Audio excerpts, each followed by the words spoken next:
Michel présente les aventures de Bamboula. Bonjour.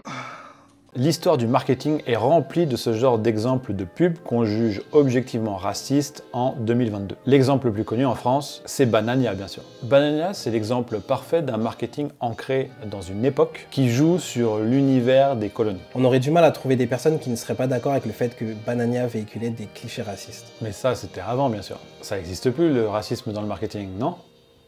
Si? Et quand H&M propose ça en 2018, la marque dira que c'est un faux pas, qu'elle ne voulait blesser personne, que c'est une maladresse. En vrai, si on écoute les gens, personne n'est jamais raciste en fait. Les racistes, c'est toujours les autres, mais pas eux. J'ai sorti Banania, j'aurais pu dire Poulain, Benko, Nesquik, ce que vous voulez. Et puis au passage, je vous signale juste que l'un de mes meilleurs amis est sénégalais. Et même ceux qui sont considérés comme les plus racistes ne se considèrent pas eux-mêmes comme étant racistes.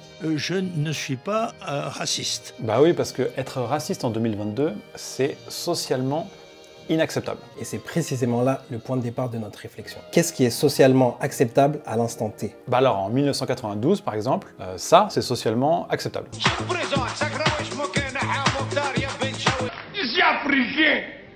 Ah mais oui. Je suis content que tu sois venu avec moi dans le sketch en maître parce que je me faisais du sushi. Ah non, celui-là, c'est ok, tu peux toujours le faire aujourd'hui. En fait, c'est l'instant, l'époque qui définit le cadre acceptable à l'utilisation de stéréotypes. Et c'est là que rentre en jeu le marketing. Il épouse les tendances, embrasse les stéréotypes, les utilise dans son intérêt et participe à leur propagation. C'est d'autant plus important que le marketing est hyper présent et façonne la culture populaire contemporaine. Et on va voir que ces stéréotypes peuvent être bien sûr négatifs, mais d'un autre côté positifs et cool. Et ça relève pourtant des mêmes mécanismes. Mais le marketing, il fait pas que ça. Il discrimine aussi. C'est-à-dire qu'il établit une distinction, une séparation entre ses clients, son audience, et les autres qui sont pas comme eux. C'est même un des mécanismes les plus courants et efficaces. C'est Apple contre les nazes qui sont sur Windows par exemple. Alors ça va quand c'est juste une bataille de geeks, mais on voit très facilement comment ça peut dévier si on commence à intégrer les attributs communautaires à son branding, qui excluent ou stigmatisent ceux qui sont pas dedans. Alors dit comme ça ne va pas redorer le blason du marketing qui est déjà mal vu par beaucoup de gens. Eh ben en fait, c'est pas vraiment le marketing qui est fautif. En creusant le sujet, on a découvert énormément d'éléments culturels, sociologiques, sociétaux et surtout business, qui expliquent la relation tenue entre marketing et racisme. Pour m'épauler, j'ai fait appel à Valdine Zembele, spécialiste des sujets de personal branding et d'entrepreneuriat dans le hip-hop. Salut. De la psychologie humaine, de l'histoire, l'exemple incroyable de la culture afro-américaine qui devient un véhicule marketing qui s'exporte dans le monde entier, jusqu'au sujet de représentativité et savoir à qui ça profite tout ça. Tout ça dans une seule vidéo. Ouais, si vous apprenez rien, on vous rembourse. C'est parti. Déjà, il faut revenir aux bases du marketing. Le but, c'est l'empathie, comprendre les gens. Et le b.a.-ba du bon marketeur, c'est les bases de la psychologie. Comment notre cerveau fonctionne et comment se passe la prise de décision. Bah oui, parce que si on veut vendre des trucs, on a plutôt intérêt à savoir comment notre audience décide d'acheter ou non. Et il y a un bouquin fondamental qui va nous aider à comprendre tout ça. C'est Système 1, Système 2, les deux vitesses de la pensée de Daniel Kahneman. Il porte en gros sur nos mécanismes psychologiques remplis de biais cognitifs. En très gros, notre cerveau dispose de deux modes de fonctionnement. Un système 1, hyper rapide, qui fait appel à une base de données de situations déjà vécues, vues ou entendues. Et un système 2 qui va lui être beaucoup plus lent, beaucoup plus consommateur d'énergie et faire appel à la raison. Ce système 1 est designé au départ principalement pour la survie. Je croise un lion, bon, à la deuxième fois où je le croise, j'ai compris, et si je le vois à 200 mètres, je vais me cacher dans un arbre. Mais cette base, elle est aussi alimentée par la culture dans laquelle on évolue. Alors voilà, je t'explique, les lions c'est dangereux, ça ressemble à ça, attends bouge pas, je vais te faire un dessin sur le mur. Bien entendu, ce système de pensée nous amène à faire des erreurs, puisqu'on peut se tromper sur l'origine du danger. Si au moment où je croise un perroquet, je suis frappé par la foudre, je vais enregistrer la dangerosité du perroquet dans mon système 1. Et ce qu'il faut savoir, c'est que pour survivre, notre cerveau s'est entraîné à économiser un maximum d'énergie et à agir le plus vite possible. Donc, faire appel le plus souvent possible au système 1. Alors, pourquoi je raconte tout ça? C'est parce que une fois qu'on a compris ça, on comprend qu'il faut faire naturellement beaucoup plus d'efforts pour ne pas faire appel à son système 1. Le système des stéréotypes.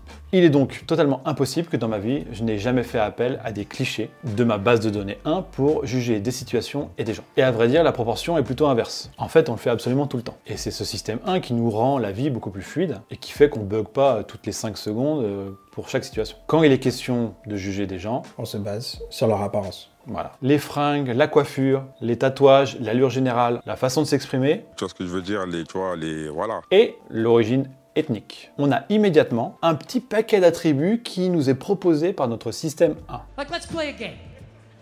I'll just name different people you see and see the slides that come into your head, right? Construction worker, sports fan, painter, skateboarder, lesbian.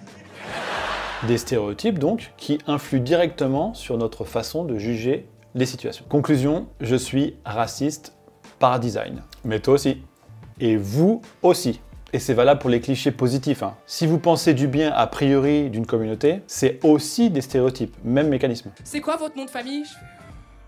Bunga. Elle fait ça vient d'où ça?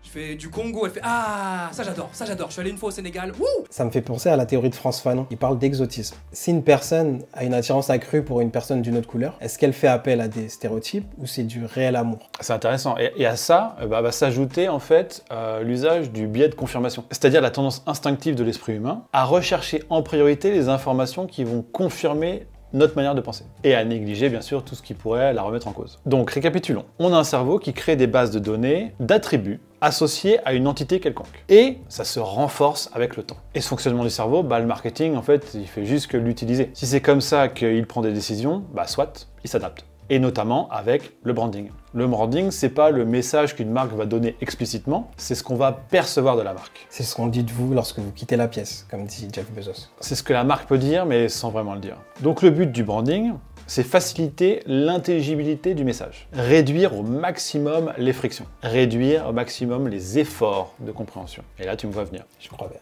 Le branding devant rendre la compréhension du message plus fluide, il y ajoute des éléments qui seront perçus et cohérents avec le message à délivrer. Si je vous dis Rolex, vous avez immédiatement un nuage d'attributs qui vous vient en tête. Et ce nuage d'attributs, d'où il vient à ton avis? Du système 1. Rolex a réussi à créer des associations d'idées entre sa marque et la performance et la réussite sociale. J'ai fait une vidéo sur le sujet si ça vous intéresse. Mais créer des associations d'idées, des connexions neuronales, c'est long et très consommateur en ressources. Il a fallu en payer de la pub pour qu'on associe la performance avec Rolex. Et pour ça, il faut répéter l'exposition encore et encore. Le plus simple, pour arriver à faire ça, c'est d'utiliser des associations d'idées qu'on a déjà dans le cerveau. Rolex sponsorise donc le golf, pas le foot. Donc la marque s'appuie sur un stéréotype qu'on a déjà en tête. Le golf, c'est la réussite sociale. Et c'est inscrit déjà dans notre système 1. Rolex ne dit pas explicitement notre marque c'est pour les riches. Elle le fait comprendre avec le branding. Et du coup, c'est pareil pour les stéréotypes racistes. Exactement. Dans le but de faciliter la compréhension d'un message de marque, le marketing dans son fonctionnement normal va utiliser les stéréotypes dont dispose son audience dans son système 1, pour s'appuyer sur des associations d'idées déjà existantes. Et ça va être le cas avec les stéréotypes qui nous intéressent dans cette vidéo.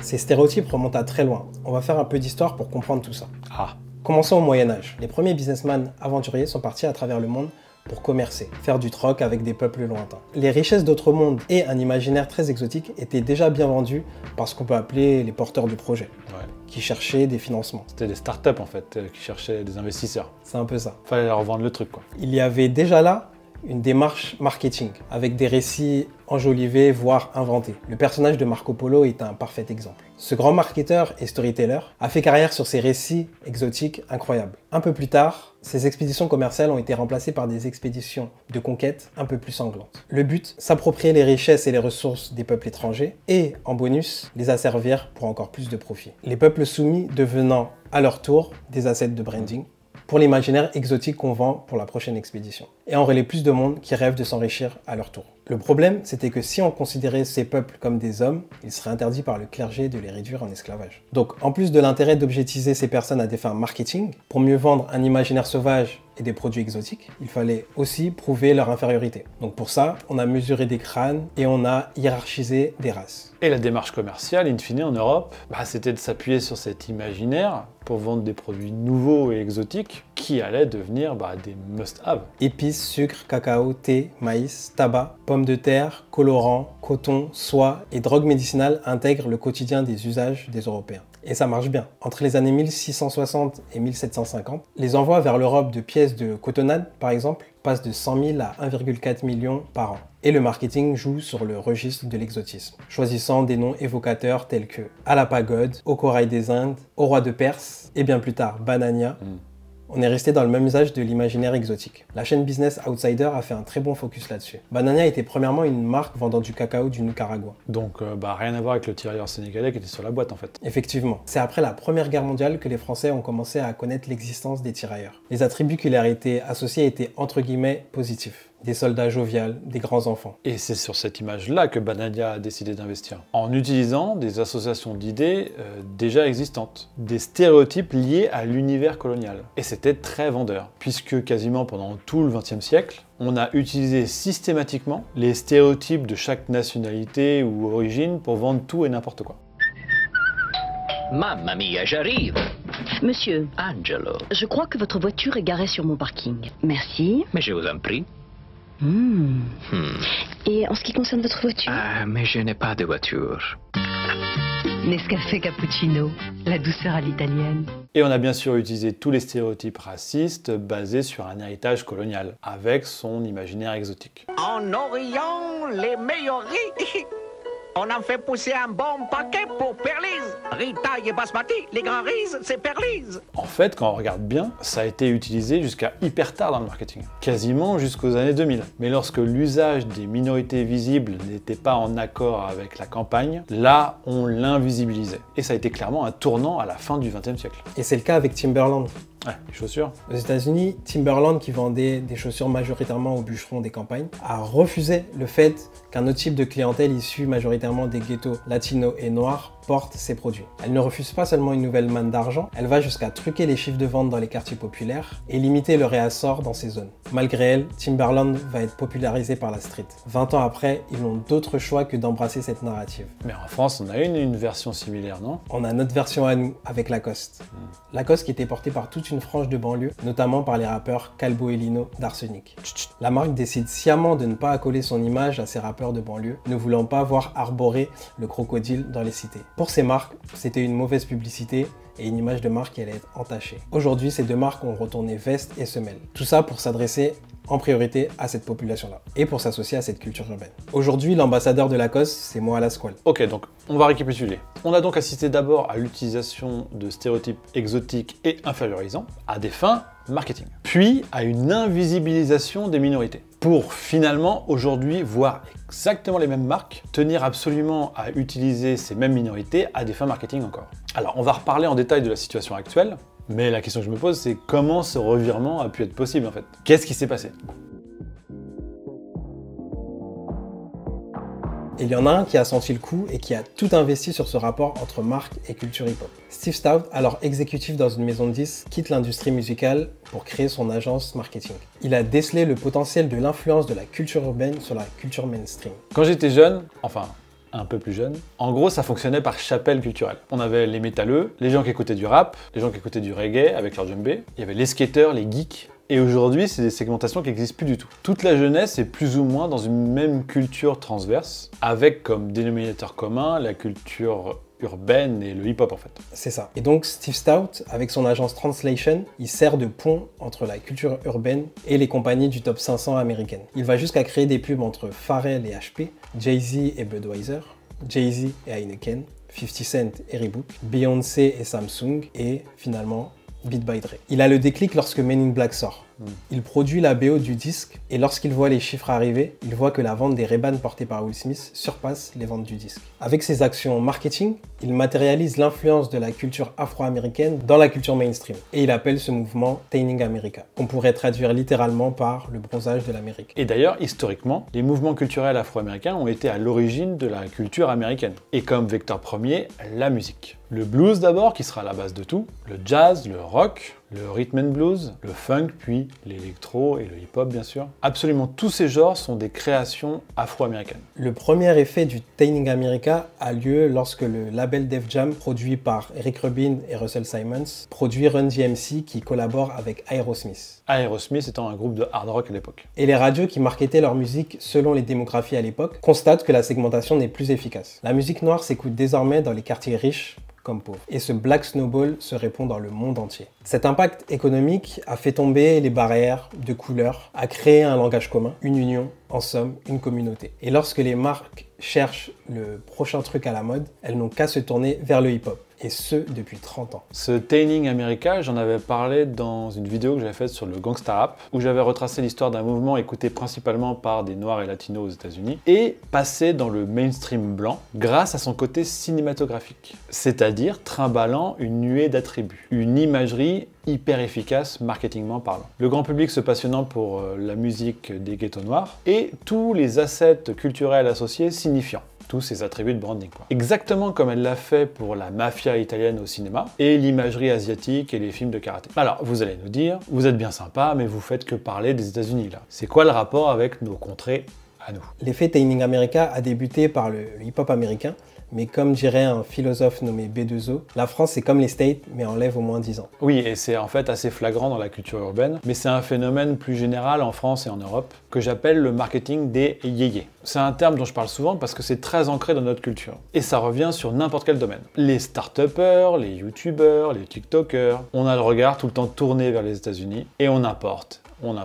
C'est l'histoire de notre culture depuis la Seconde Guerre mondiale. Ouais, exactement. Et en général, on se trompe pas trop en fait. Parce que si on le fait pas, d'autres le font. Et c'est qu'une question de temps avant qu'une tendance américaine arrive dans nos contrées. Et quand je lis le culturel et le marketing, c'est parce que l'un est souvent précurseur de l'autre. La culture qu'on appelle urbaine venant de la culture afro-américaine est arrivée par la musique pour certains, mais par le marketing pour d'autres. Si on prend l'exemple légendaire des Jordan, je me rappelle très bien parce que j'étais à l'école dans les années 90, ça nous avait tous fait vriller le cerveau. On voulait tous des Jordan, même si ça coûtait un bras. Et c'est d'ailleurs ça qui nous donnait envie de jouer au basket. C'est pas Antoine Rigaudot de Cholet. Et si Antoine était pas sexy avec son Sportco, bah c'était juste une question de marketing en fait, d'imagerie associée au hip-hop et à la culture afro-américaine et son branding nouveau. Pour nous, c'était cool, c'était exotique. Et on voit bien comment est utilisé ce branding dans le clip Gem de Michael Jackson en 1993. Avec les terrains vagues des ghettos, Michael Jordan qui vient s'entraîner dans un entrepôt délabré, une imagerie associée au hip-hop. Et à la fin du clip, il y a même EVD et Chris Cross qui viennent rapper. Je crois qu'on peut dater la mondialisation de cette culture et imagerie avec ce clip-là. Michael Jackson étant juste la plus grande star mondiale incontestable à cette époque. Au même moment où Nike demande à Spike Lee de réaliser la pub Jordan. Ouais. Spike Lee, un des premiers cinéastes liant culture et revendication sociétale. Exactement, et c'est ça qui fait que en 1993, un jeune blanc de classe moyenne en Normandie, du nom d'Orelsan, veut lui aussi devenir Michael Jordan. Et quand je dis c'était cool et exotique pour nous, il y a une partie de la population française pour qui ça a eu un effet bien plus fort que ça. Pour un jeune noir comme moi, qui grandit en marge du système dans une France sans représentation à la télé, ça a été encore plus ouf. On s'est immédiatement identifié à cette communauté en adoptant les codes, le langage, les références depuis le sol français. Et ça nous a redonné une sorte de fierté. C'était avoir des modèles nous ressemblant qui te montraient qu'il était possible de réussir. Certaines grandes marques ont donc senti le filon rapidement, en prenant ce tournant du cool par association d'idées. Aujourd'hui, dans une époque post-Black Lives Matter, toutes les marques s'y mettent. Alors, je vais prendre un exemple qui me passionne, même si eux seront plutôt dégoûtés d'être dans la vidéo, je pense. Aïe. C'est le slip français, désolé. C'est une marque que j'ai suivie depuis le début et je suis plutôt admiratif du parcours. J'avais même analysé leur stratégie de contenu en 2019, je vous mets le lien en description. Et voilà ce qu'on voyait. Absolument que des mannequins blancs, avec des refs made in France, la bouffe, les monuments, le paysage. En ça, ils utilisaient parfaitement les codes du bleu, blanc, rouge et ont été des précurseurs. En septembre 2019, sort une photo de l'équipe, le slip français. Et là, on s'aperçoit que c'est 100% blanc. Un branding jusqu'au boutiste, diront les plus malveillants. Suite à ça, on a donc commencé à voir des mannequins noirs arriver dans leur shooting. Ok. Et au nouvel an 2020, là, c'est le drame. Des employés se font des soirées Afrique et le CEO se retrouve à gérer un bad buzz monumental. C'est une situation compliquée. Là, les associations d'idées qui ont été créées dans cette catastrophe de communication sont profondément ancrées. Par la suite, il n'y aura qu'à regarder le fil du compte Insta pour se rendre compte de tout ce qui a été fait pour rattraper ça. Maintenant, ils veulent être à la pointe du progressisme et embrassent tous les combats sociétaux de représentativité, que ce soit ethnique ou sexuel. Voilà à quoi ressemble un shooting Le Slip Français, juste après Black Lives Matter par exemple. Ils ont même été jusqu'à revoir leur charte graphique pour être en phase avec leur nouveau branding en enlevant les couleurs bleu, blanc, rouge. Alors, qu'on soit clair, évidemment, j'ai rien contre eux. Ce que je dis, c'est juste que cette marque adapte son marketing au contexte sociétal, à l'époque. Et je juge absolument pas ni ses actions, ni sa nouvelle mission. Mais pour ce faire, le slip français utilise des stéréotypes existants dans notre tête. Ils nous disent, nous sommes progressistes, La preuve, regardez les mannequins qu'on a mis dans notre shooting. Et c'est valable pour une tonne de marques qui depuis peu ont trouvé dans le véhicule de la culture urbaine un moyen d'avoir des ambassadeurs et un casting un peu plus coloré. Hugo Boss par exemple, avant c'était ça. Aujourd'hui c'est Kaby Lame et le rappeur Future dans le rebranding. J'ai fait une vidéo spéciale sur Kaby Lame si ça vous intéresse, le lien est en description. Ce qu'il faut comprendre c'est que le mécanisme reste exactement le même. Quand on choisit un mannequin pour sa couleur de peau et ses attributs de branding qu'il trimballe et qui sont associés dans la tête du grand public, on utilise in fine des stéréotypes de notre système 1 à des fins commerciales. Les marques veulent jouer la carte de l'inclusion, mais jusqu'où? Un vrai branding et jusqu'au boutiste. Alors quand on s'aperçoit que le board de Nike est 100% blanc, ça fait des remous bien sûr. L'inclusion c'est ok pour vendre des yaourts, mais comment ça se passe dans les coulisses? C'est l'inclusion, mais pas trop non plus. Au-delà des coûts marketing pour relancer des ventes, qu'en est-il de la nature de ces collaborations? Il a fallu la marque Jordan rendant Michael milliardaire pour faire comprendre aux minorités que l'objectif était de s'asseoir à la table des décideurs. Des années plus tard, Kanye West rentrera en bif avec Nike pour ces mêmes raisons. Et il changera de camp. Et il ira chez Adidas pour relancer la marque aux 3 bandes qui perdait de sa superbe. Il sait qu'en dépit du dédain porté par les grosses corporations, cette influence sur la jeunesse est un levier qu'il est décidé à user pour s'asseoir à leur table. Kanye explique pourquoi il a quitté Nike pour Adidas. La marque disait ne proposer des contrats d'endorsement qu'aux athlètes et ne pas pouvoir faire d'exception pour Kanye. Et lui sait qu'il a fallu du temps à Jordan pour obtenir l'ownership nécessaire qui le rendra plus tard richissime. Et là, le sujet est plus profond. On parle d'empowerment économique. Avec Virgil Abloh qui fut son directeur artistique, il sait que leurs créations depuis 2012 sont copiées par H&M, Zara et autres marques de prêt-à-porter. Leur influence n'est plus approuvée, ce sont eux qui font la mode. Kanye réussit un tour de force auprès d'Adidas. Sa marque Yeezy devient une licorne en 2 ans et le propulse au rang de milliardaire. Avec sa chaussure Yeezy, il concurrence même les ventes records d'un produit physique qui était détenu par iPhone. En parallèle, Virgil a créé un mouvement populaire inédit en transformant le streetwear en produit de luxe. Des produits rares pour lesquels les jeunes dorment devant les magasins qu'ils achètent hyper cher pour les revendre 10 fois plus cher sur eBay. C'est cette maîtrise des coûts, ce pouvoir de créer des tendances et de devancer l'offre et la demande qui finalement interpelle Bernard Arnault qui lui offre la tête de Louis Vuitton. LVMH allant jusqu'à racheter 50% de sa propre marque Off-White. La définition de discrimination, c'est traiter de manière inégale et défavorable une partie de la population pour un motif prohibé. Mais surtout, la discrimination est un mécanisme. Le racisme, lui, par contre, est une idéologie. C'est pas la même chose et c'est important de faire la distinction. Finalement, ici, il est plus question de stéréotypes et de discrimination. Et celle-ci peut être de toutes sortes. Rolex ne dit pas explicitement notre marque est pour les riches, elle le fait comprendre avec le branding comme on en a parlé. Elle exclut donc les pauvres. Et cette opposition avec un groupe exclu rend le message encore plus intelligible. Bon, après, le fait que ça attire justement les pauvres, ça c'est une autre histoire que j'ai traitée dans la vidéo spéciale Rolex. C'est donc un ressort classique du marketing que de jouer sur le sentiment d'appartenance à une communauté et d'exclusivité. Dans les années 90, en réaction à des marques se servant de la culture afro-américaine, une marque émerge, Fubu. For us, by us. Pour les Afro-Américains, par les Afro-Américains. Là, on retrouve le principe du marketing de l'exclusion, en effet miroir, en réaction à une société discriminatoire et sans représentativité. Mais surtout parce que les créateurs de la marque ont bien identifié qui tirait les marrons du feu. Et l'engouement sera de taille. Les autres marques de streetwear lancées par des rappeurs pullulent des États-Unis à la France. Fubu, Woowear, Rocawear, Echo, Sean John, Dia, Comate, Ernest, Royalwear pour la France. Le paradigme est renversé. Le Nord-Américain, généralement utilisé comme outil de coolitude, réutilise les mêmes codes marketing pour vendre à un segment qu'il connaît par cœur. Malgré des ventes vertigineuses, ces marchés passent pour d'éternelles niches auprès des financiers. Mais une nouvelle génération de créatifs, comme on a vu avec Kanye West et Virgil Abloh, va comprendre que ces marchés d'exclusion vont devenir les marchés mainstream. Steve Stout, que l'on a vu auparavant, va expliquer ça par la formule suivante. Me plus oui. Pour lui, les marques qui maîtrisent la segmentation client pour atteindre l'individu, tout en réussissant à créer une expérience humaine de groupe, gagneront la prochaine guerre du marketing.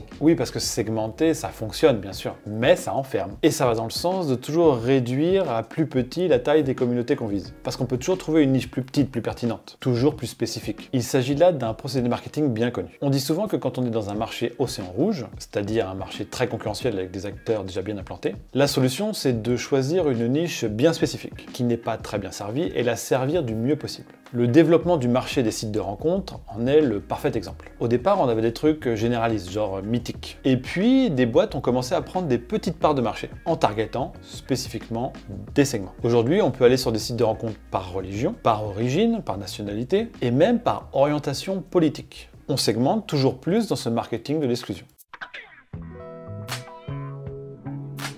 Mais isoler les gens fait rater des opportunités business énormes qui pourraient transcender ces niches.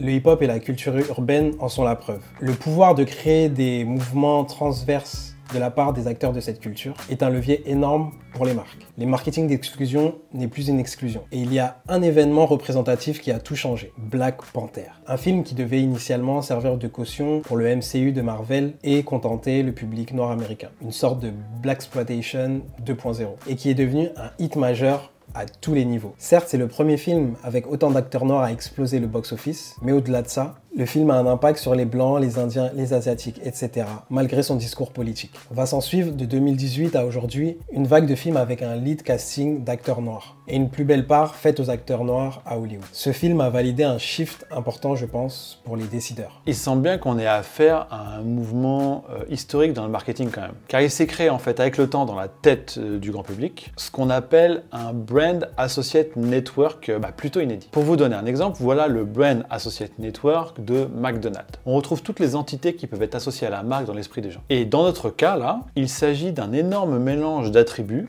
liant d'abord les Afro-Américains, puis par transposition les minorités ethniques des quartiers populaires de l'Occident, à la musique hip-hop, au streetwear, à la coolitude et aux combats sociétaux égalitaires. Un Brand Associate Network qui est là, présent dans la tête des gens et que les marques utilisent. Donc si on récapitule, on a donc depuis les débuts de Banania jusqu'à aujourd'hui les mêmes mécaniques qui se répètent. Les marques utilisent des attributs associés à des origines ethniques et à une culture urbaine pour leur propre branding. Que ce soit positif ou négatif, c'est pareil. Et de mon point de vue, l'inclusion qu'on pourra juger de surface, consistant à mettre 2-3 mannequins colorés dans un shooting, ça va très mal vieillir. Et dans 50 ans, quand on regardera les campagnes de pub des années 20, je pense qu'on trouvera ça plutôt grossier, sans aucun doute. La tendance du marketing d'exclusion et de segmentation est quant à elle tombée sur un mouvement historique jamais vu. Effectivement, historiquement, nous n'avons jamais eu un cas comme celui-ci. Les cultures hip-hop et urbaines remplissent entièrement les caractéristiques du concept d'antifragilité de Nassim Taleb. Elles résistent au temps, aux mœurs, à la démographie, elle se renforce avec les attaques et l'influence qu'elle a sur le marketing survivra aux tendances. Malgré toutes les fois où on a prédit sa mort, elle continue à s'ancrer toujours plus dans la culture mainstream. En ça, ce mouvement offre une opportunité rare pour accélérer le processus d'égalité et permettre à des minorités jusque-là utilisées pour leur brand asset à ne pas attendre qu'on leur donne une place. Mais comme par exemple Jay-Z, Kanye ou Topeo Otoma, à la prendre.